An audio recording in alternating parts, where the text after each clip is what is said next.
जय श्री राधे। हमें बहुत अच्छा लगता है यार, जब हम अपने भारतीय सैनिकों को देखते हैं ना तो हमारी छाती फूल जाती है। हाँ, हम एक संत ही मानते हैं, अपने राष्ट्र सैनिकों को हम एक संत मानते हैं, क्योंकि ऐसी ऐसी जगह जहां हम खड़े नहीं हो सकते 5 मिनट, वहां इनकी ड्यूटी लगती है और ये देश सेवा के लिए प्राण समर्पित किए हैं। पता नहीं ड्यूटी में जाने के बाद वापस आए कि ना आए, ऐसा होता है ना। हाँ, इसलिए हम सब भारतवासियों के गर्व का विषय है हमारे वो जन जो हमारे राष्ट्र सेवा में लगे हुए हैं। जैसे संत जन है ना, अपने जीवन को तपा कर सबका मंगल चाहते हैं, ये अपने जीवन को मिटा करके, देखो बातें बनाना अलग है, परिवार से वर्षों दूर रहते हैं, परिवार से, परिवार के जन तड़पते हैं, मिलना मुश्किल, लेकिन देश सेवा के लिए खड़े। हाँ, हम भारतवासियों का गर्व है, जो आर्मी है ये हम भारतवासियों का गर्व है कि हमारे राष्ट्र सेवा में जागते हैं और हम चैन से सोते हैं।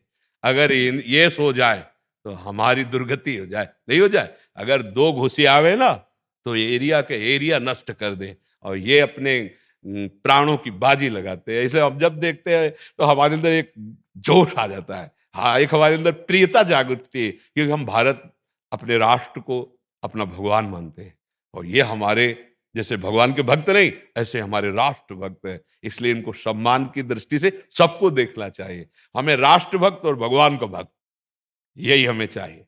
जो विषयों के भक्त है उनके द्वारा पापाचरण होता है, दूसरों को दुख पहुंचता है, दूसरों की हानि और हिंसा करते हैं। जो राष्ट्र या समाज सेवा, यही हमारे परहित सरिष धर्म नहीं भाई।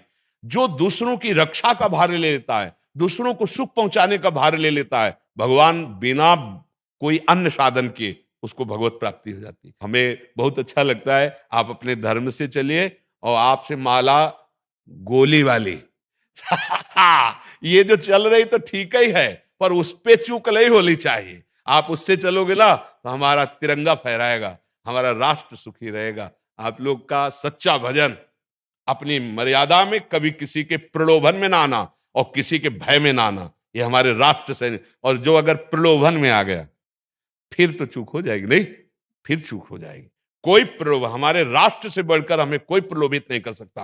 हमारी राष्ट्र रक्षा में अगर कहीं थोड़ा सा भी छिद्र दिखाई दे तो चाहे अपना ही आदमी क्यों ना हो, उसे तत्काल अंडर में लेना चाहिए, नहीं तो छोटा सा छिद्र हमारे देश के लिए घातक बन सकता है। हाँ, हमारे राष्ट्र सैनिकों की जय हो, वो स्वस्थ रहे और हमारे भारत की सुरक्षा में रहे।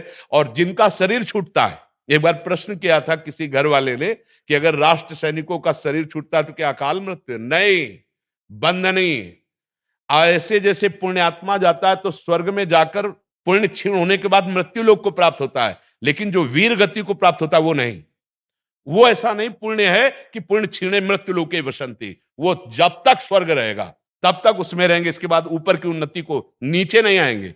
ये वीर गति कही जाती है, ये हमारे देश के प्रति बलिदान कहा जाता है। ये बहुत बड़ी यज्ञ है, रण यज्ञ। ये छोटी मोटी यज्ञ नहीं जिसमें अपने प्राणों की आहुति करते हैं।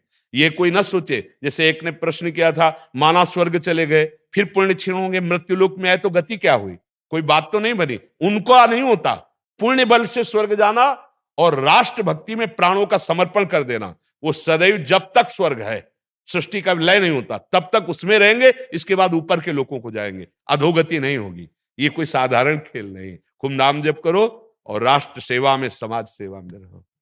आपका स्वागत है। जय श्री राधे। भारत माता की जय। हाँ, बिल्कुल, धन्यवाद।